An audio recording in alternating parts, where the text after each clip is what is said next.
I have this strong conviction that ignorance can be personal, but not private. Do you agree with me? Of course. That's colloquially, it is. Yes. My stupidity, my ignorance can be just. I might be thinking that I am the only one that is ignorant or stupid, and not knowing that everyone around me is going to suffer the consequences. Yeah. You understand me? So, which in most cases cause that you might be thinking for a lot of people. You might be you might be stressing yourself to do things that on a norm a group of people should have done. Only you will be doing it. Look at that illustration we were talking about, where you will say that one person will drive for others. Yeah, that's a strange thing. You understand? Yeah. If you go to a driving school and licensed a driver, right? I mean, and come to the highway to drive, you are obviously going to meet a lot of people who never went to driving school. Of course. That they are just as reckless as any other person on the highway.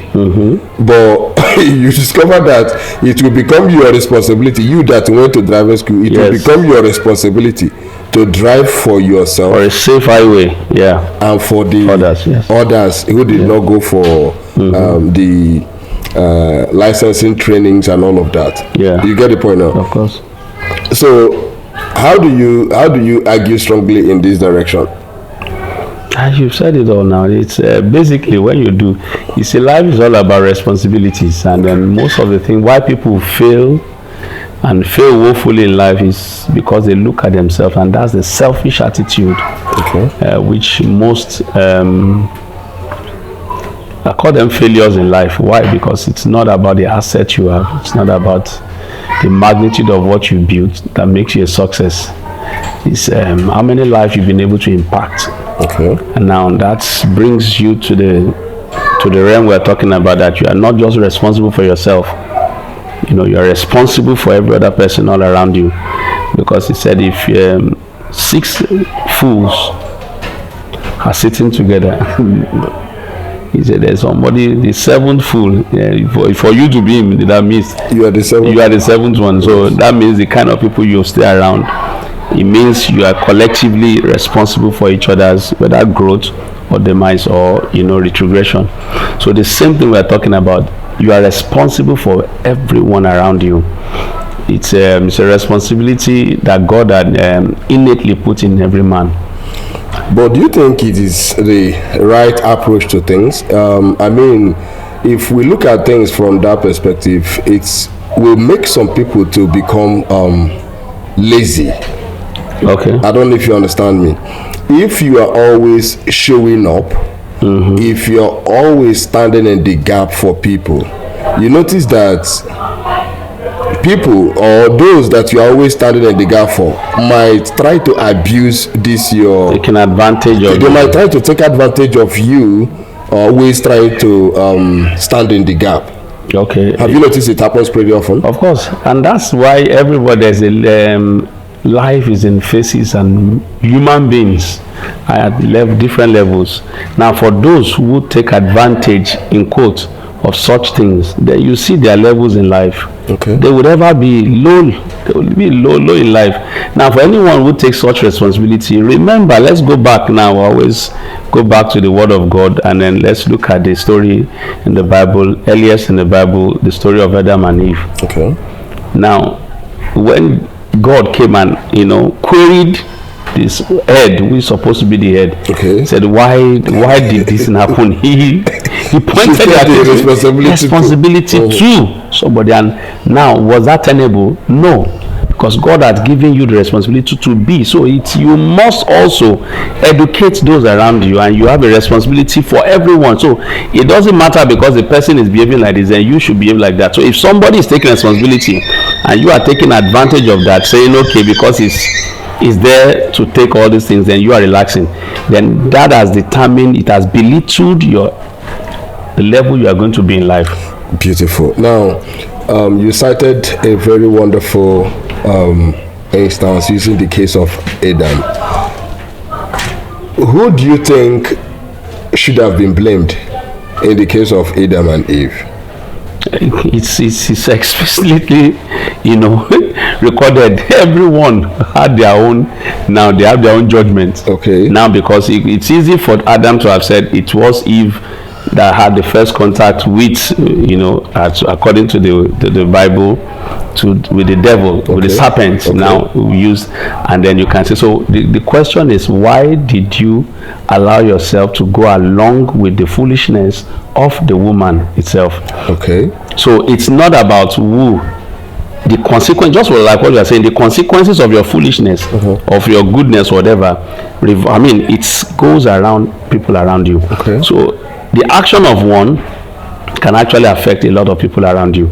So Adam allowed that to happen. And in my own leadership theory, I think if I had to put the blame, I'll put the blame on Adam in the first place. Yes. Okay. Because even right now we're looking at that.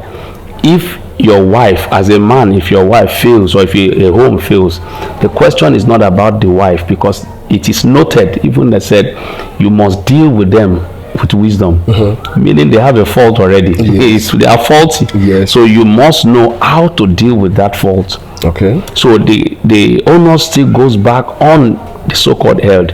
So same thing. Let's talk about like a ship. There is a captain. He is in charge of the rudder. He won't say because of their distractions and all that, then the ship, they have a shipwreck. If there's a shipwreck, the question will not be posed at any other person but the head, captain. the captain. So you are saying that the responsibility, if you are to pass that judgment, Yes. your blame will go to Adam. Adam, yeah, my kind. Your kind. Yes. Okay. Now, are you saying that he didn't do a wonderful job in schooling Eve, as he has been given the responsibility to, cater and care for everything that is in the garden, the wife inclusive? Why are you passing that blame to him? That's a big deal, because a lot of things we've lost, and that has affected right now marriages, and I can boldly tell you that now, because the man itself has been able to, we've shifted grounds, all because of the what I call the pressures from the feminine world right now, trying to talk about the equality of man and woman. Okay. There's no question about the equality of man and woman. We were all created from the same dust. Okay. In fact, the woman wasn't created from the dust. The man was created from the dust. Yes. Then the woman was created from the man. Okay. Though we are all dust. So it's not about whether the person, my own theory, believes you are the head. The same thing affecting the world. Then is affecting the world right now. So which means a lot of cries about what women are doing. So what are we doing? Which means if the man is not properly illuminated, there is little illumination he can pass to the wife. Beautiful. Okay. You have a candle light. If your light, what you're lighting is a candle light in the middle of the street, you can tell how many illumination that can be. But if you have an halogen, that determines what people around will see. Now remember, that does not affect you only. If it is well illuminated, then others will see and they will go further. Beautiful. Yeah. So let's look at this now as a major problem our people are facing in their individual homes. Yeah. The problem of the men not being able to officiate in their best capacity when it comes to illuminating their partners and the offsprings that comes along. Now, if they are not able to, bring that best of quality illumination, you discover that all the responsibility will be on this man. If he's not able to bring the right illumination at the right time, that there are stages to learning. Yeah. There are times that people get to. It's almost like information doesn't pass across any longer. Just as you have come to know that almost every adult is right, you cannot advise an adult.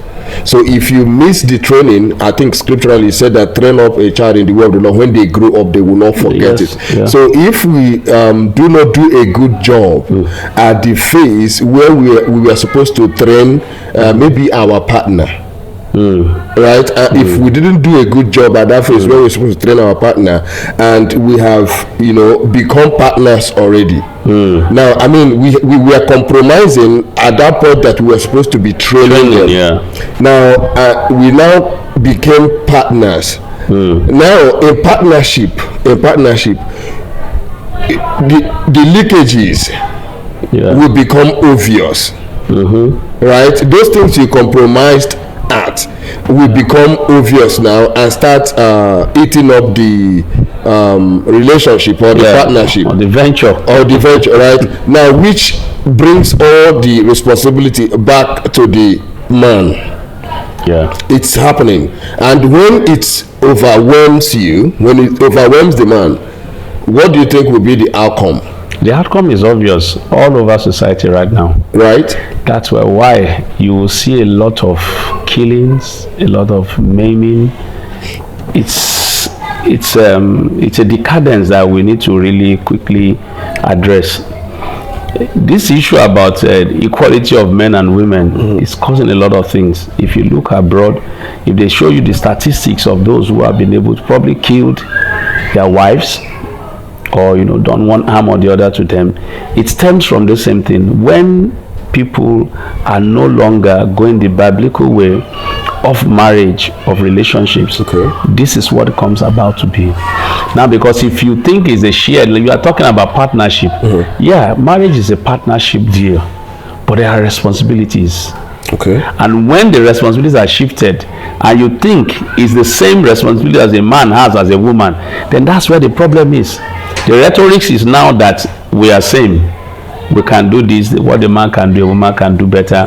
And then the woman now begins to go work, and then they begin to be the breadwinners of the home and all that. And then because of that, you feel you are equal to the man. There's a place, just like leadership in every strata of life. God places people. Even he himself, he said, even the question was asked that, what if this leader was a bad leader? God said, everyone in authority, you should obey them. That's why Jesus himself said, give unto what? Caesar. What belongs to Caesar? He said, also give unto him. When he was saying, would you also pay tribute or pay tax? He said, yes, I will have to do, because I am in the flesh right now. The same way, whether in a home, whether in a venture, whether in business, whether in anything, there is a head, and it must be spelled out. Now, our people said, if snake does not behave like a snake, that women will use it to prepare what they used to carry things on their head. We call it ajo. Right? Now, if the men in question now are not doing a good job of gaining the required illumination that can spread into their partners and those around them, you discover that there will be need, or in fact automatically it will fall on the other to take responsibility, the other partner to take responsibility. And if they are able to do that, that is where the equality factor comes in. Are you getting the point? Yeah, but you remember that it's what would I call it? It's something that is a deliberate thing. It's a deliberate thing coming from somewhere. How do you mean? Now, yeah, I know. I've seen a lot of those things. If you know, presently, lot of men. But there's nothing like empowerment for men right now. You see, almost all empowerments are for women. It's a deliberate thing. You know why? I think the reason for that channeling of empowerment that is going towards the women is because of how far, or how much women has been marginalized. Do you know, I have a strong defense in that direction, that women has been strongly marginalized over the years. I can talk on all this all day long. Okay. You know why? Because this is the reason why society has failed. Okay. Woefully. Now, because when you begin to see women take control in what natural areas they don't have to, it tells, just like what we, the thing we came about is about responsibility. Your ignorance affects all. Now it affects the society in all. What you see today, the decadence in our youth, is because we've had dysfunctional homes. Okay. I tell you, and that stems from the fact that most women now, in the how would I say, the arts to say, okay, we want to empower women because they've been marginalized. It has been mismanaged. Okay. And now women are feeling now more empowered, and they feel they are in charge. And that's what is happening, especially across the world. Do you think they are doing a good job? Do you think women do a great job when they are in a position of authority?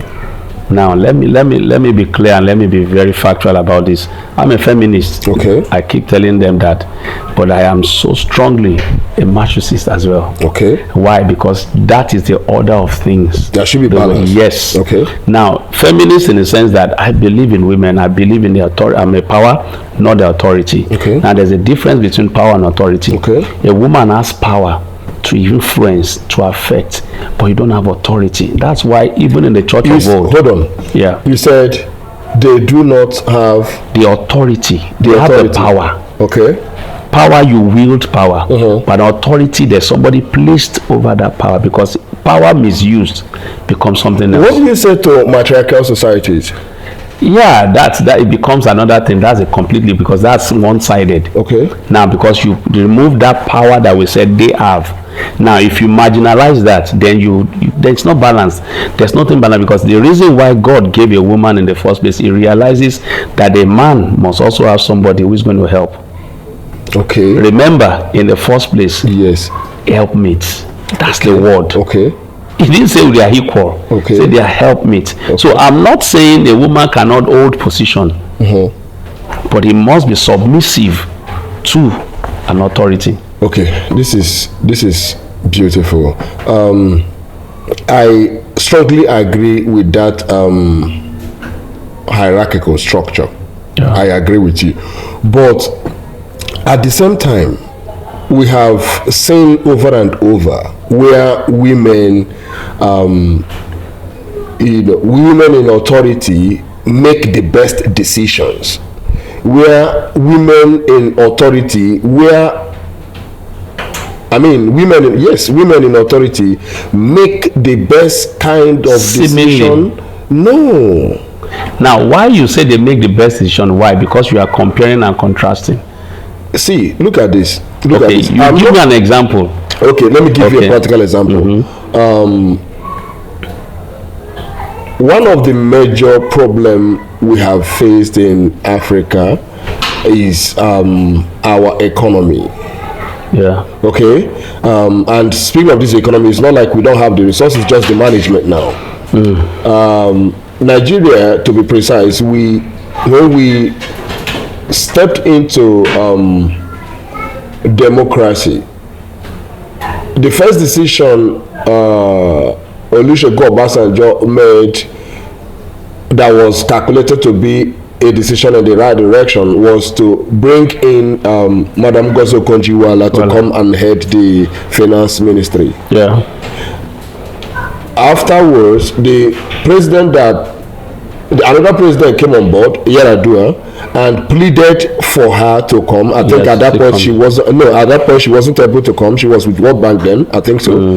Yes, but the moment Yar'Adua couldn't finish his term and it stepped to Jonathan, the first person Jonathan started reaching out for, to the point that he sent to the likes of Atedo Peterson to Washington DC and so many others to go and solicit for that lady coming to head the finance ministry. Are you getting me? Now, when Madam Ngozi Okonjo-Iweala came, she was able to make the best decisions that transformed our economy and put it in the best shape possible during her time. Okay. Even though she was fought by the so-called cabals. Are you getting my point? So that's an instance that to tell you that women has been in strong positions of authority where they brought positive change that that we can point to. Knowledge is not biased. Okay. Knowledge has no bias about male, female, child, old. No. So what we have in play in that particular example you've actually come out with is Okonjo Iweala is not just an ordinary person. Okay. She acquired knowledge to be relevant. Okay. So in that regard, it's not about maybe she's female or male. If a male had done the same thing, in that regard, she can fit in to a position of authority. That's what I'm saying. It's not biased. Knowledge is not biased. If you acquire knowledge, you acquire it not just for yourself. Now she acquired knowledge basically by that time to learn to know more. But you could see how that same thing is affecting a whole generation of people, a whole country. Now that's what I'm saying. It's not about being biased against the female or the femininity and all that, but it's about putting the right thing in the right place. Now it doesn't matter that you have a woman as the head of a state or something, no, but it starts from a home. Okay. The government where we're talking about, we have the three-tier government, but the real government starts from what? The family. From the family. Now, in every family, that's the first government God instituted. Now, who is supposed to be the head of that home? Okay. Now, because the man failed in his responsibility, that's why you see women coming sitting up now. Okay. So it's so simple. So it's not about maybe women don't have every right to be there. So you are saying that it is just because of the failure of the ignorance of the men that is making the women to. There's no vacuum. Okay. Every vacuum must be filled. So if the man is not doing that, a woman will come fill up. A woman will step in. Okay. So what do you think we need to do to bring this balance? Because this is something that is actually eating up a lot of us in our individual homes, in our communities, in our states. It's a mess out there. It's as though it has almost gotten to the point that it's looking as though our men are running from the responsibility. I don't know if you get my point. Yes, this is not a topic we started out with, but I can tell you this is a topic that is affecting the world right now. Because for what you just said, it has affected the balance of the whole earth and the whole world. Now, what we can do, that's the question you asked. What we can do is to begin to empower men, to educate men, re-educate men, and getting men, because before now, what has happened is that in our quest, I say my kind, which is the men, to fix the home, to make things work, a lot of things have been, kept or left undone. Yes. And then we're on the move, because we're on the move, on the road. So how do we get us out of this self-delusion? Because you notice that a lot of us, even at the point that we have realized that there are lapses, even at the point that we have realized that there are things to be done, we still find it difficult to get these things done. It's awareness. First, you must be aware of your situation before you could profess any solutions. And this is what we are talking about. We are not? Do you think the religious communities are not doing a great job at bringing awareness of these lapses? Unfortunately, no. You think so? Yes. Why? Because a lot of things there's nothing in the direction. I might not be able to say a lot, but I can tell you there's a deliberate actions in this regard to actually make the woman begin to feel they can be the head in the home. Why? Because information. Now I give you a practical example. Who do you think is propagating this? It's the father of all liars. You think so? I can tell you so, because this is something like I said, this is something I'm passionate about. I love women. I know the power of a woman, but I've seen, when I looked and I looked and I looked and I searched and I saw this is where it's so subtle. Remember, they said the devil is a subtle, is a serpent. Yes. You know, so all these things are deliberate. And thank God I've seen one or two persons who have come up and then brought up the same theory which I'm looking at now. Because if you empower a woman, and a woman is financially empowered, knowledge-wise and all that, there's no way. It's natural for every human being. When you feel empowered, you want to gain control. Okay. Now, if the man is left behind, and that is a deliberate action, I don't want to begin to mention names. Okay. But we've seen that certain people across the world are tilting towards this manner. I'm in the know of this because my wife is also involved in a lot of women activities and all that, and I wonder why none of these things are really geared towards men. Why? Because I know it's stemming from the fact that they are marginalized and all that, but where do you think that is coming from? It's coming from somewhere. Okay. It's a subtle thing. Okay. So what we need to do is to begin to re-educate the man and let the man begin to do it. Now, okay, we say the women now are not helping. Fine. Let the man go back and begin to read. I give an example of no other person but you. I can tell by the time you started reading, you were empowered, your life changed, your rhetoric changed. The same thing with every man. I'm talking because I'm a married man and I know what it means to sit down with a book right now to read. But a woman might have that chance to do that because a man is bound, a responsible man anyway, yes. Don't say any man, is bound to go out and fend for his family. And if he's not able to do that, he will be categorized as infidel. Now, that's where the church and every other, the society is not even helping. It's hard enough for you to even make it in this kind of economy that we have. Now, no empowerment in regard to that. But every empowerment is, I can tell you, for every 10 empowerment they give to a woman, hardly can you see one to a man. Now, how do you think there will be a balance? And I tell you once again, it's a deliberate thing. And I know where it's coming from. Every other person can come out with it. You choose not to talk about it for now? I can tell you the father of all liars. That's where it's coming from. Okay. Now, what if I tell you that I have a problem with pointing fingers to that guy? Okay. What if I decide to be that guy's advocate as we speak now? Okay. Yeah, you can have all you can have that, but I know, because one of the things I have learned also is this: the word of God will never fail. Okay. You can go up, you can go down. Recently, I came to know Christ not because my parents were Christians. Okay.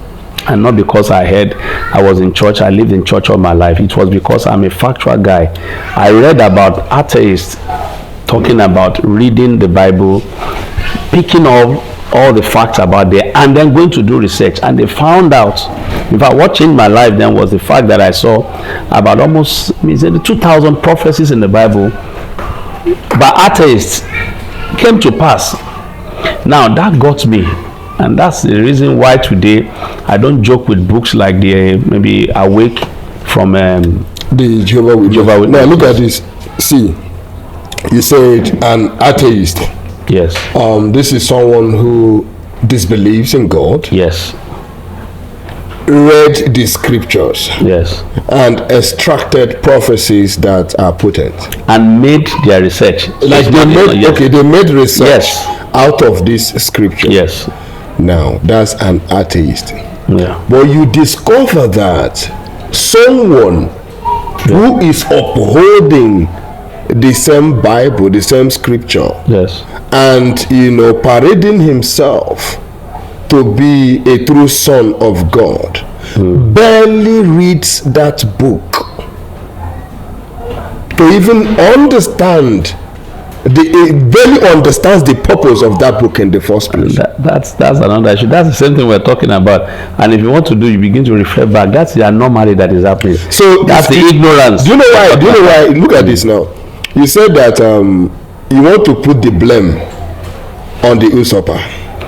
He sold the idea. I'm not saying the blame is totally his. Okay. He sold the idea, and then we are the one propagating that. He sold the idea. Yeah. We also have the option to not buy the idea. Of course. Now, by reason of not doing the right thing, we have already bought it. Look at this now.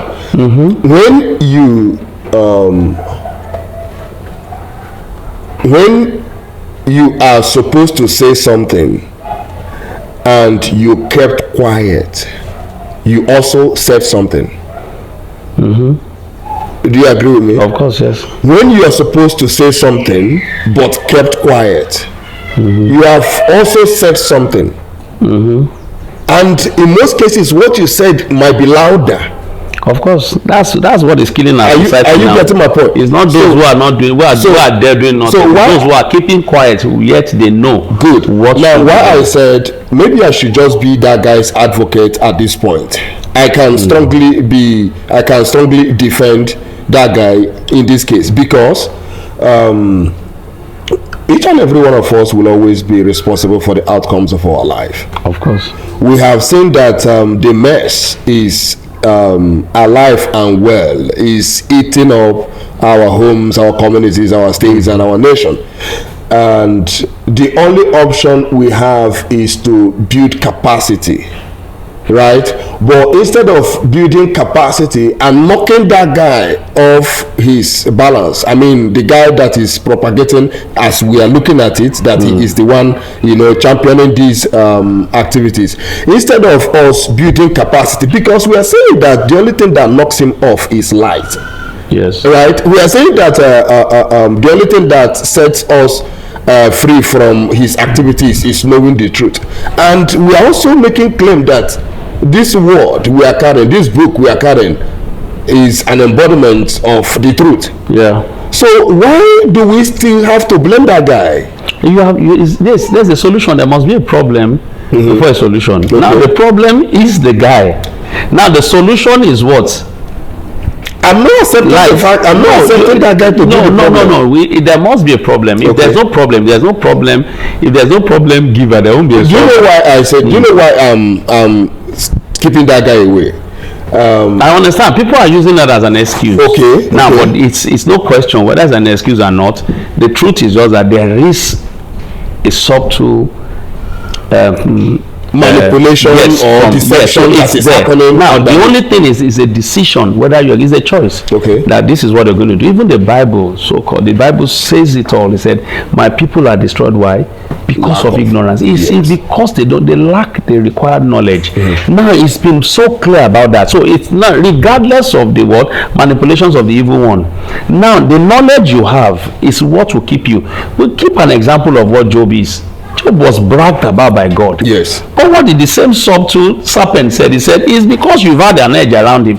Allow me to deal with him, and then you see what will happen." And then God said, "Okay, go ahead and do." Now, if Job does not have the knowledge of him, at a point, his faith shook. Yes. And everything around him came against him to see bow.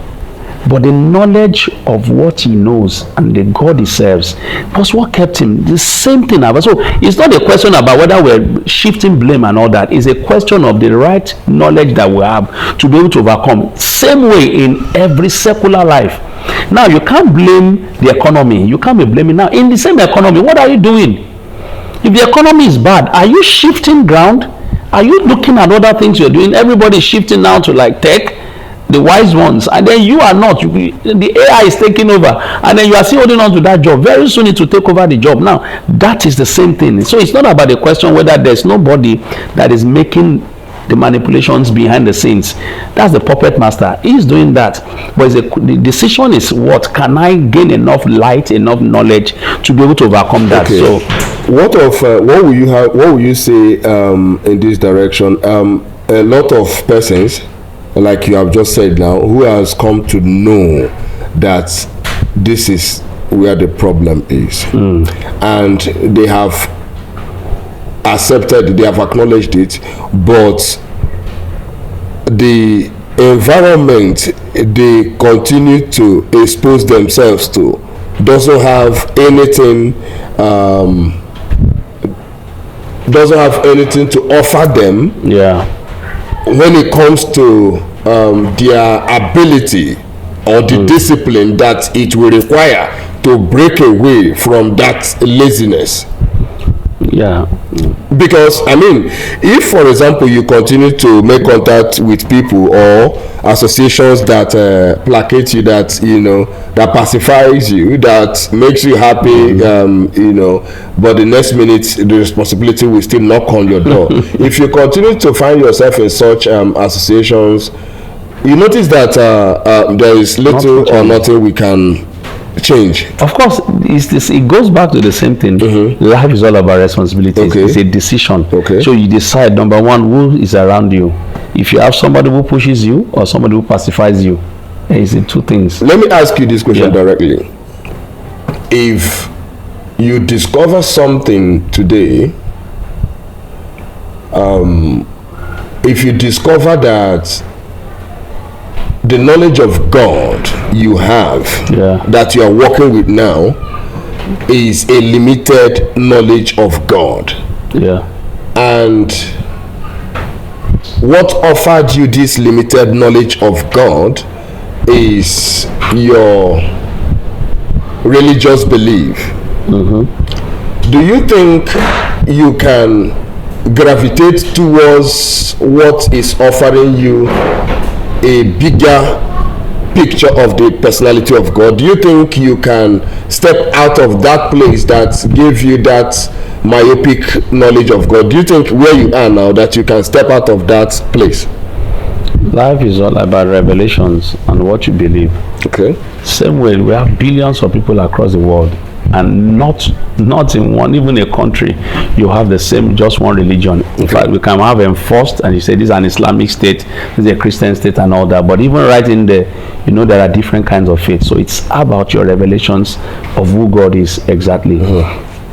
Years back, I was to manage a particular column in a magazine which youths called the United. We came up with an idea. We started a youth magazine, and now there was a column I was supposed to manage. It's called The Beauty of Nature. Okay. Now, in doing that, before we started, I had to go do research, and I bring up about for 3 editions. I had to write that, and in the course of searching, I had to read a lot of things. I need to read about Buddhism, because it brought me to the fact that the beauty of nature brings me back to the same deity, which is the deity God, and the beauty of his creations, what of the creations, and it brought me closer to my faith.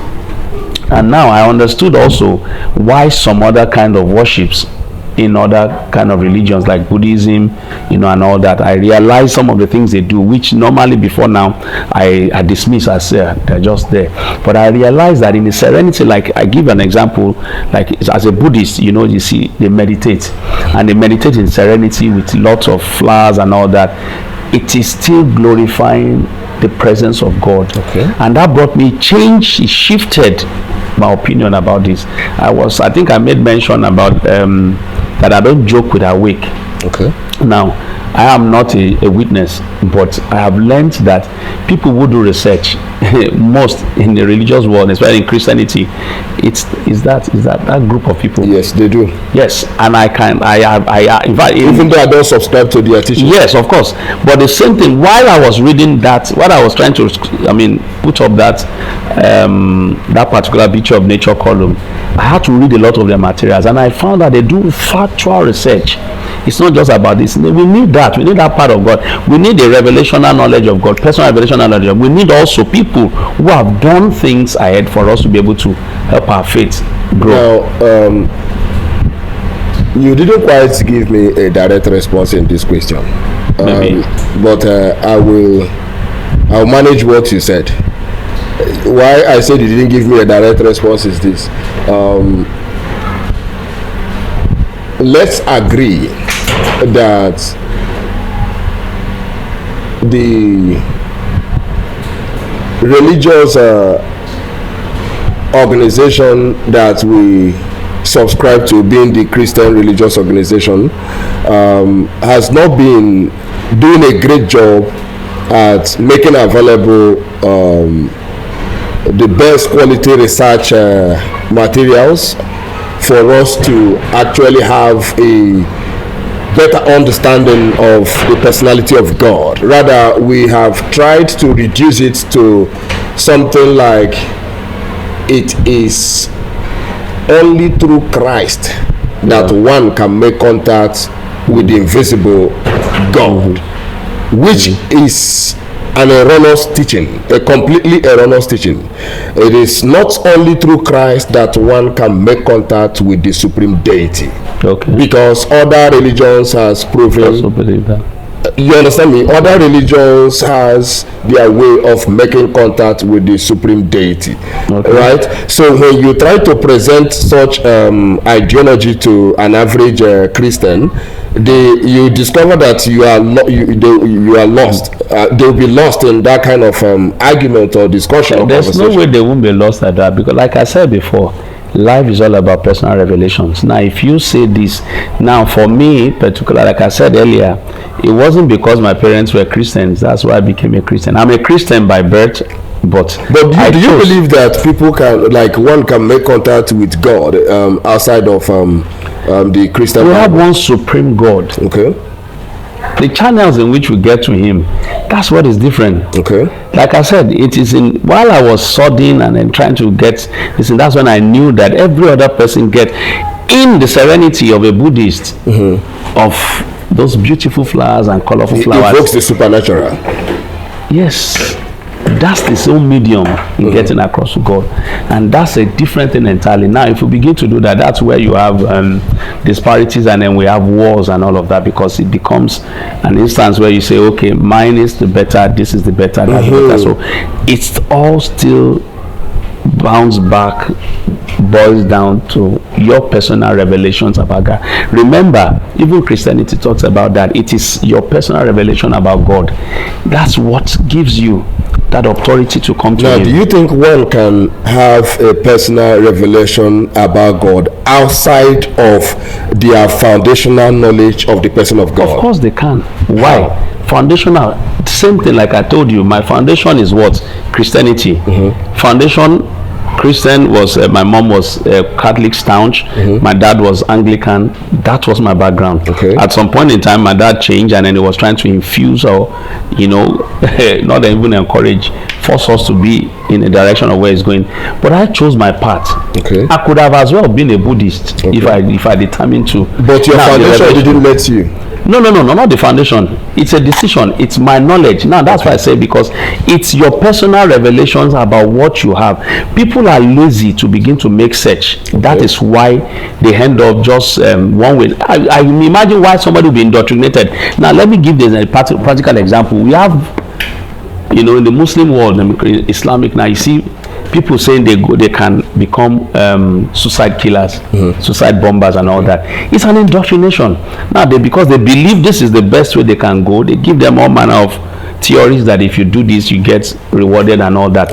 And because of that, now, is that naturally a good thing? But don't forget, if you ask them, they believe they are doing the right thing. So there are things, say by their fruits you will know them. Now, the same God we will talk about, if you look at his attributes and all that, you can tell what he will like and what he will not like. Now, remember the so-called Paul, who had an experience with Christ and he was changed. It's not because he was changed that he was even dealing with him. If you remember what he said at some point, he said, I, Paul, understand what true books. Reading, yes, true books. Yes, and the same people like even Bishop Oyedepo today, they tell you that they've read other books, they read things, you must have that knowledge, because if you don't have that revelational knowledge, then you can't accept and say, this is my way, this is what I want to do. Now, look at this. Why I asked that question, if you think someone can have a different knowledge of God outside of the foundation they have been given. Yes. I am very sure that when you were exposed to the knowledge of Buddhism was when you became an adult. Yeah, that's right? A young adult. Yes. Okay, good, a young adult. Now, as a young adult, you have already been grounded with Because Christian theology. I exposed myself. Watch this now. Yeah. Watch this now.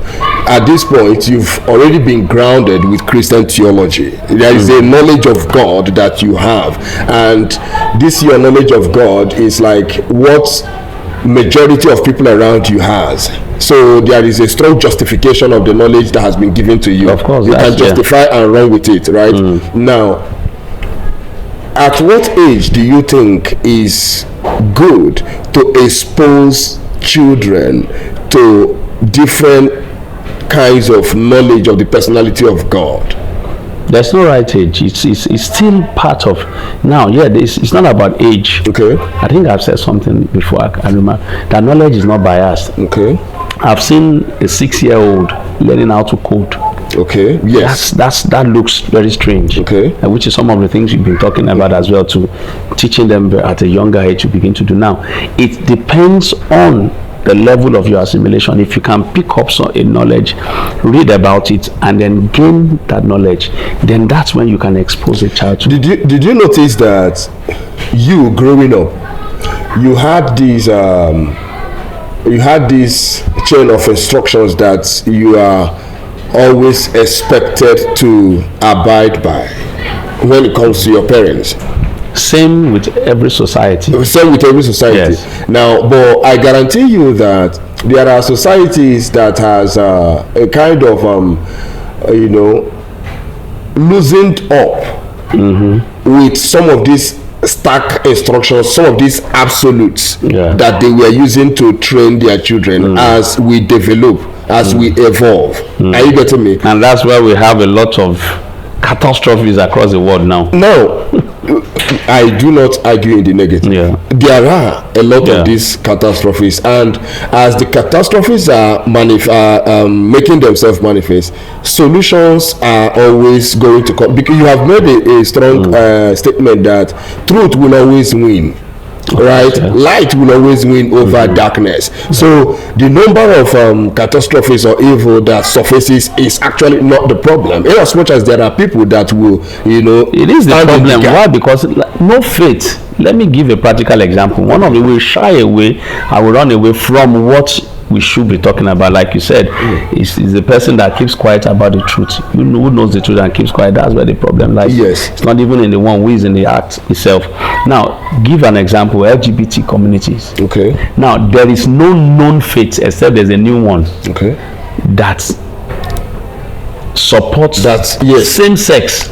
None. None. So far. Now, if a society comes up and then say, okay, we're loosening up, we want to allow people to have their own way and all that, then there's nothing to justify that.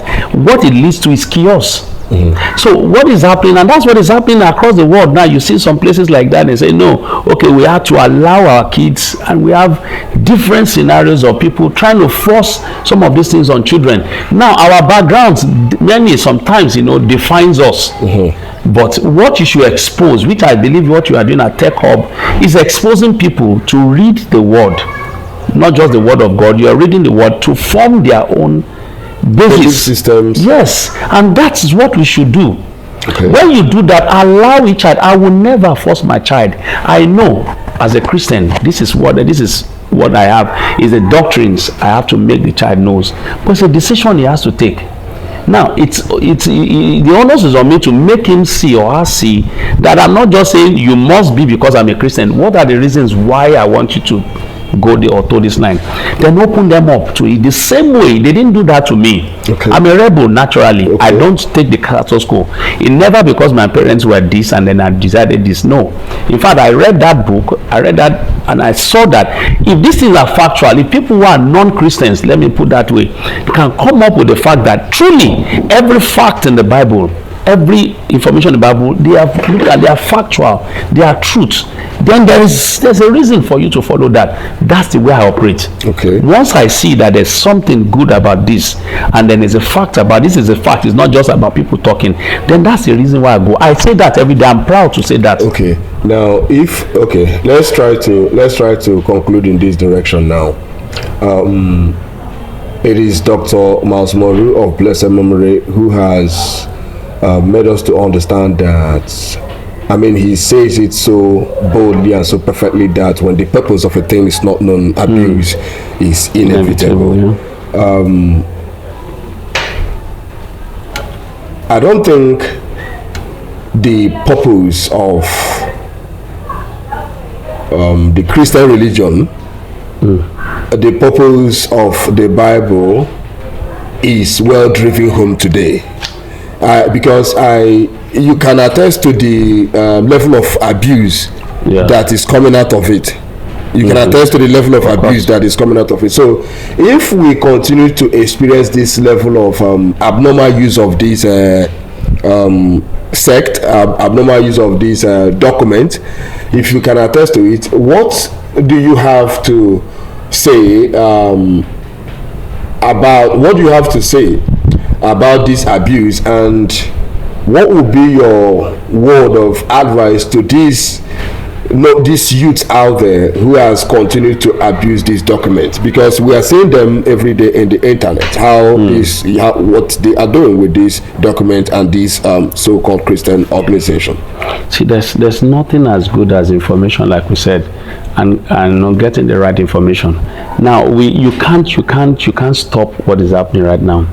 For every good thing, there's a counterfeit. And that's why the word counterfeit can come in. So that you are seeing a lot of things happening in the other side. I mean, they're countering this, they're saying that, it means there are good things inside all of this. If there's a book that has been controversially talked about, done everything with, is the Bible. It's not even the Quran, it's the Bible. People have tried to suppress the truth in all of these things. Recently, I read about the research, deep sea research, where they found out the remains of the chariots of the Egyptians. Now, for long, the Egyptians have been claiming those things didn't happen. Okay. They've been saying that it's not a real story. It's just a figurative thing. Yes, a myth, figurative thing. But they found out now, as I'm talking to you, the remains of some of those things, and the remains are like chariots and all that. Some few things to be able to point to that. But the world is not going to talk about that, because now they want the same story. They want to disparage what the same word of God is. The truth is this: anything good will be fought. Okay. That's what I've come to decide, and there's no sense in trying to argue and then fight on this. Your belief is your belief, and then the end justifies the means. So let what you believe, let it show forth. If truly what we believe, we begin to practice it, then the world will see. It's a fruit. Say, by their fruit you see them, you know them. Now, one of the things we've been talking about, especially like me and you, we've been talking about these things. The truth, keep propagating it. Let those who are doing, every day I see things to make me discouraged about Christianity and all that. But then, does that mean there is no true Christians, that there are no true Christians? Does it mean the word of God is not true? No. We know also that the word of God is going to be attacked. All these things, especially in the last end times, these things are real. I'm not talking because I'm a Christian. It's because they are factual. Every word of God in the Bible has come to pass. Now, we can't disparage that. We can't talk about that. Give it any name you like. Say people are walking, people are doing things exactly opposite of what they are doing. Fine, they must do so. Yet, why? Because that's the reason why we know there's a truth. So, to the youth out there, what I'm going to be talking about to them is what? Discover the truth yourself, because the truth is what will set you free. Not the truth of your parents, or the truth that some clerics are trying to propagate to you. Discover the truth yourself, and you will be set free. So you are saying that every youth out there should normalize the ability to disconnect from a religious sect that is no longer serving them. It's not same thing. It's same thing. The thing I'm talking about is for them to. It's not just what you are served. Why I said this? What you are served. You know why I said this? Yeah. If you discover the truth, it will set you free. That's what you said, right? Of course. Now let's assume that before you discover the truth, you were in darkness, you were under slavery. right? Yeah. You were being controlled, you were being directed. But when you discover the truth, Yeah. it sets you free. Like it disconnected you from the slave mindset. Yeah. Right? That's what it does, right? It takes you out of it. So when you were in a particular circle, Yeah. and it wasn't serving you, but you now discover something that is better. Yeah. Like the scripture said, when you find the kingdom of God, Okay. you sell every other thing you have and buy it. Yeah. Let's say, now that was the case I'm making. Yeah. If you are in a religious circle or setting, and maybe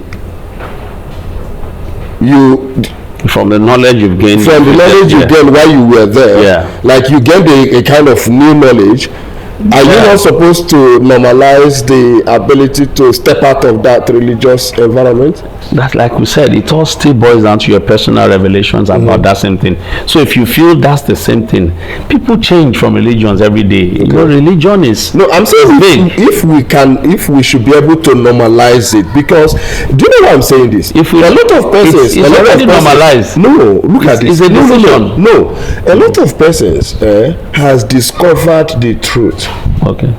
But for so many reasons, right, they keep compromising. I don't know if you get my point. You know the truth is not the truth is not personalized. It's not ambiguous. Truth must be weighed on every scale before you can say this is the truth. Now, what most people discover is some biased mentality about a particular thing. I give you a practical example. Somebody decided she moved recently to Saudi Arabia. Here from our environment here. And because she's been marginalized, because as a Christian she feels marginalized, there's a limit, there's a cap to what she can attain. Then she turned Islamic. Okay. Now, that is not because of her conviction. Now, she can tell all the lies she like and say, okay, because of this, because I know her personally as well too. But because of her career, a decision must be taken. She took a decision, but that's a decision about us. It doesn't mean that's the truth, that she discovers that this is the best religion for her. It is because she has a motive for that, and she has taken that. And somebody like me, will never argue or fight, because it's all about your decision. It does not change my mentality or my relationship with that person. That is a decision the person has taken for his or herself, and that's the word. That's what the word is all about. God has given us a free will. One of the beautiful attributes of God, which makes God God, is giving us a will to decide what to do. No man will create a thing and then decide to say, okay, you decide what you want to do with it. We created the microphone and we limited its scope to just magnifying the voice. God created human beings and then decided you can still decide not to serve me. That is the best attribute God has. And that has the same thing. So no man should fight each other. If we have this understanding, there should be no religious wars. There should be no fights. No, everybody has a choice to determine what he or she becomes in life, and there will be nothing. There will be no fight. Do you know that you have just said something that is contradictory to what you said earlier? Okay. It is this freedom of thought. It is this freedom of ideology that bettered the catastrophe you made mention of earlier. Okay. Now, if you argue strongly that everyone should have the right to take decision or switch religion or switch faith at any point in time for their own selfish interest. I'm giving an example. I didn't say they should for a selfish interest. I'm giving an example that is a decision people take for different reasons. Now, that person's decision, that singular act, can affect a generation. True or false? Of course, yes. Now, should we praise such decision making? If it's going to affect if it's likely going to affect a generation. Yeah, decision has two outcomes. It's either it's going to be good or it's going to be bad. Okay, now the only reason we have been going forth and back in this conversation is because of certain decisions that certain people has made that has brought us here. Now, some of these decisions, it said that rituals last longer than the original intent has been far forgotten.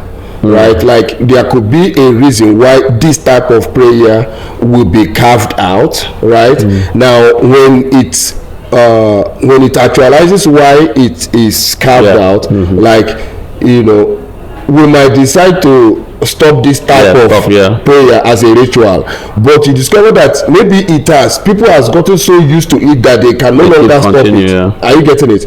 But it has served its purpose. We are no longer using that type of prayer to pursue this type of result. Are you getting it? But people, because like rituals last longer than the original idea. Are you getting me?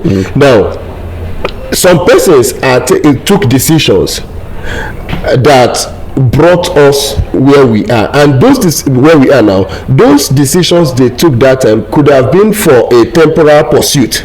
Okay. They took those decisions for a temporal pursuit. Now we have come to understand that these decisions were actually taken for a temporal pursuit, but we are still holding it strong. At the same time, if we can, do away with it, we will come back to a better foundation.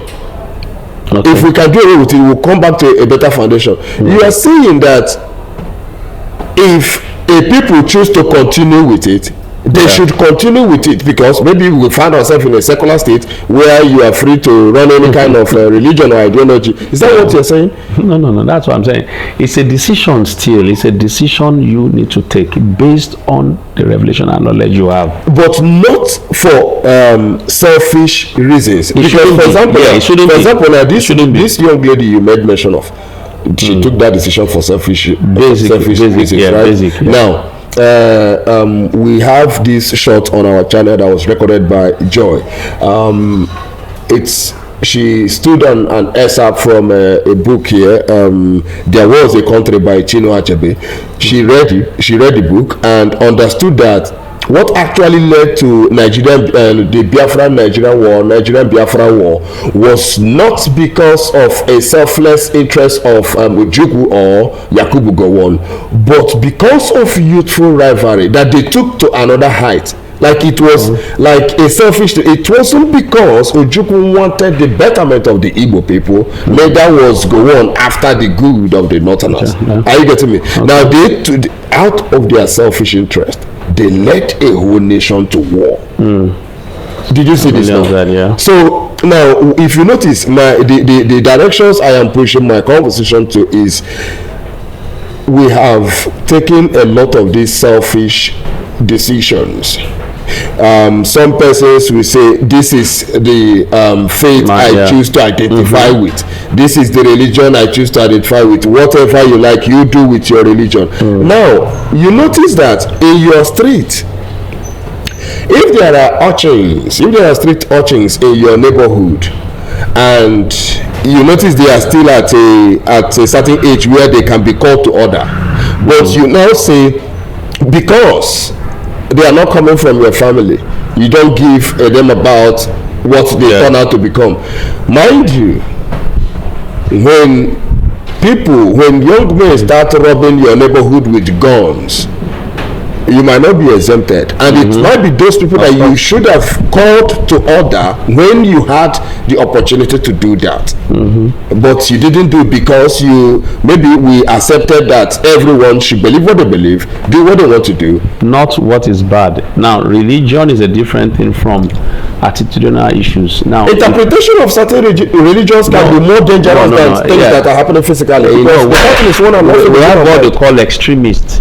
In every religion we have extremists, and that's a different thing entirely. Practical religion is not about being extreme, and that's where it's different from attitudinal issues. Now, if you look at that and you are comparing that with like street urchins and all that, that's we can gauge societally, we can say this is a good behavior, this is a bad behavior, and in that regard, we can't.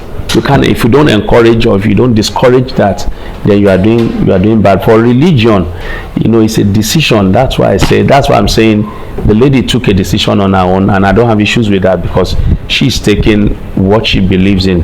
It could be selfish, it could affect her generations. But yet that's a decision she has taken. It's not something you can fight because no one knows exactly. Okay, so which means yes, I can't come out openly to say, okay, outside being a Christian, that's the only way you can get to God.